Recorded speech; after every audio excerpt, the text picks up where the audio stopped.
ये कहानी एक ऐसे अजीब पिरामिड की है जो सबसे बहुत अलग है। इसके अंदर गया इंसान आज तक वापस नहीं आया था। मूवी की शुरुआत में हम आर्कियोलॉजिस्ट की एक टीम को देखते हैं जो पुरानी चीजों के ऊपर रिसर्च किया करते हैं। इस टीम में 5 लोग होते हैं और टीम को लीड कर रहे होते हैं डॉक्टर माइल्स। इन्हें जमीन में एक अजीब से पिरामिड का पता लगता है। वो पिरामिड इजिप्ट में होता है। हैरानी की बात ये थी कि सभी पिरामिड्स की 4 साइड्स होती हैं, लेकिन इस पिरामिड की 3 साइड्स होती हैं। आर्कियोलॉजिस्ट की टीम इस पिरामिड के ऊपर रिसर्च करना चाहते हैं, लेकिन इजिप्ट के लोग ऐसा नहीं चाहते। वो इस पिरामिड को एक कर्स मानते हैं, जिनका मानना है कि अगर इस पिरामिड को छेड़ा गया तो दुनिया में कोई ना कोई आफत आ सकती है, जिसको रोकना इंसानों के बस की बात नहीं होगी। इसीलिए वो सभी इसके खिलाफ प्रोटेस्ट करने लगते हैं। लेकिन अब डॉक्टर माइल्स की टीम गवर्नमेंट से पिरामिड में रिसर्च करने के लिए परमिशन लेते हैं। डॉक्टर माइल्स की टीम में उनकी बेटी नोरा भी होती है और मेन खुदाई के लिए बहुत सारे वर्कर्स भी। इनके पास नासा की भी सपोर्ट होती है। अब खुदाई शुरू की जाती है। जब एक वर्कर खुदाई कर रहा होता है तभी अंदर से एक जहरीली गैस निकलती है, जिससे उस वर्कर की मौत हो जाती है।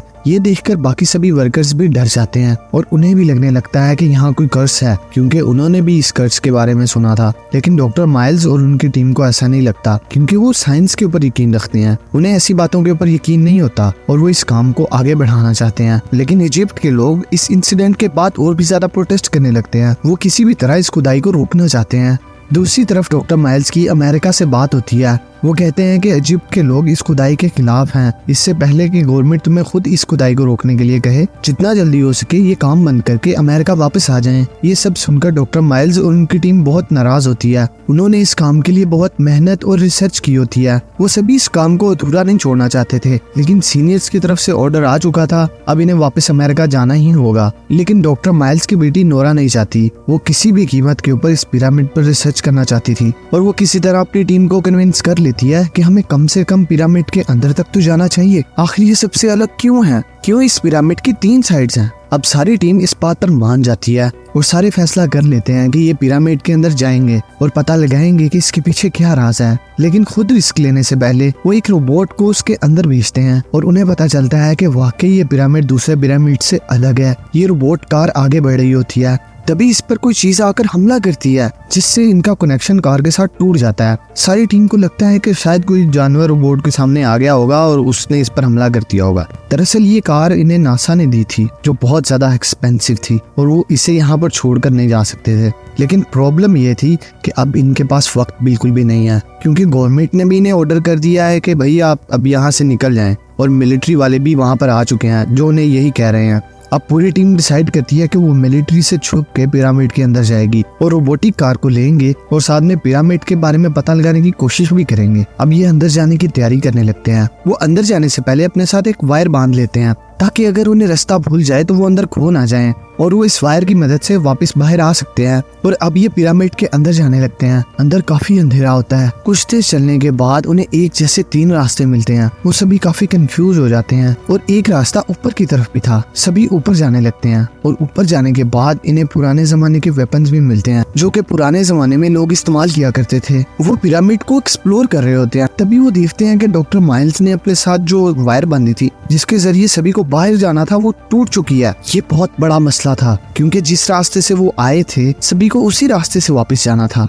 लेकिन वहाँ 3 रास्ते और भी थे और अब इन्हें खुद ही सही रास्ता ढूंढ के बाहर जाना होगा। फिर सभी उन रास्तों की तरफ वापस आते हैं। यहाँ पर इनके सामने 3 सेम रास्ते होते हैं, जिन पर अलग अलग निशान बने हुए थे। फिर वो एक रास्ते को चूज करते हैं और अंदर जाने लगते हैं। वो काफी देर उसी रास्ते पर चलते रहते हैं, लेकिन उन्हें अंधेरे के सिवा कुछ नहीं मिलता। इन सबको समझ आ गया था कि ये गलत रास्ता है, जो कि इन्हें पिरामिड के बाहर नहीं बल्कि अंदर ही अंदर लेकर चला जाएगा। और अगर ये अंदर फंस गए तो इन्हें कोई बचाने नहीं आ पाएगा, क्योंकि अंदर जाने की खबर किसी को भी नहीं थी। और वो चलते चलते एक बड़ी सी जगह पर पहुंच जाते हैं और यहाँ पर इन्हें अपना टूटा हुआ रोबोट मिलता है, जिसके लिए वो सभी यहाँ आए थे। तभी अचानक पत्थरों की वजह से इनका एक साथी जख्मी हो जाता है और वो पत्थरों के नीचे दब जाता है। डॉक्टर माइल्स और उसकी टीम उसे बाहर निकालने की कोशिश करते हैं, लेकिन वो नाकाम हो जाते हैं। फिर इनकी टीम की एक लड़की ऊपर जाने की कोशिश करती है, लेकिन तभी अचानक उनके सामने एक अजीब सा जानवर आ जाता है, जो उसे अपना पंजा मारकर जख्मी कर देता है, जिसकी वजह से वो नीचे गिर जाती है। ये सभी बहुत घबरा जाते हैं हैं। तभी उन्हें एक पत्थरों से बना हुआ दरवाजा भी नजर आता है जो कि बहुत पुराना लग रहा था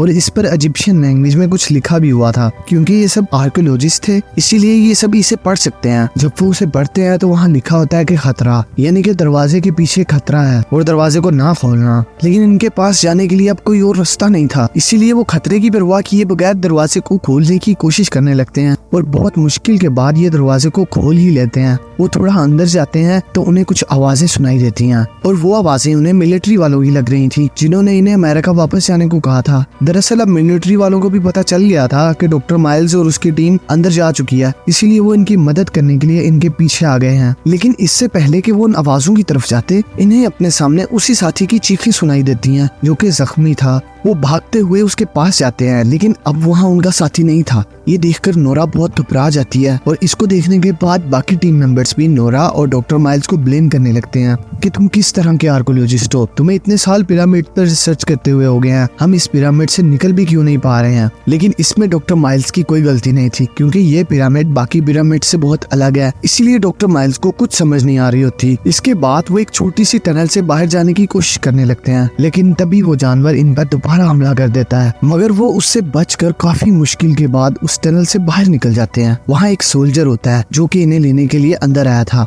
वो सोल्जर उस पतली टनल में गोलियां चलाता है जिधर वो छोटा सा जानवर है, लेकिन वो जानवर उसे भी मार देता है और अब इन्हें दीवार पर कुछ तस्वीर दिखाई देती है। दरअसल ये पिरामिड एक झील की तरह है जहाँ अनुबस रहता है जिसे इजिप्ट का कोड माना जाता था। उसे हेमन से निकाल दिया गया था और फिर इसे इस पिरामिड में कैद कर दिया जाता है और अब जो कोई इस पिरामिड में आता है अनुबस उसे मार दिया करता है क्योंकि उसे इस जेल से आजाद होने के लिए एक इंसान चाहिए जिसकी सोल प्योर हो, वो एक अच्छा इंसान हो। जिस दिन उसे ऐसा इंसान मिल जाएगा वो यहाँ से आजाद हो जाएगा, इसीलिए वो हर इंसान को मार देता है और उसके दिल को एक तराजू में रखकर तोलता है जिसकी एक तरफ अनुबस अपनी आत्मा को रखता है और दूसरी तरफ वो उस इंसान के दिल को रखता है और अगर उसके दिल का पलड़ा भारी हो जाए तो उसे इस जेलनुमा पिरामिड से आजादी मिल जाएगी। इसीलिए वो सभी को मार रहा होता है। ये सभी लोग निकलने की बहुत कोशिश कर रहे थे लेकिन अब अनुबस इनके सामने आ जाता है और डॉक्टर माइल्स और उनके साथियों को भी मार देता है। लेकिन जब वो उन्हें बैलेंस करने की कोशिश करता है तो वो उन्हें भी साफ दिल का नहीं पाता। लेकिन फिर हम देखते हैं कि नोरा और उनका एक साथी जो अभी तक जिंदा थे,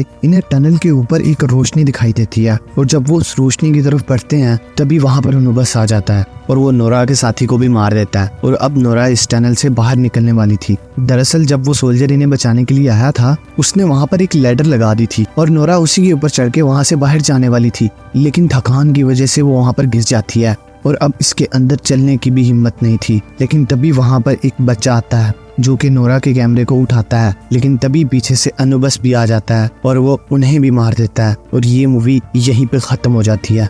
दोस्तों आपको ये मूवी कैसी लगी? अगर आपको ये मूवी पसंद आई है तो हमारी वीडियो को लाइक करें, चैनल को सब्सक्राइब करें और बेल आइकन के ऊपर जरूर क्लिक कर दें।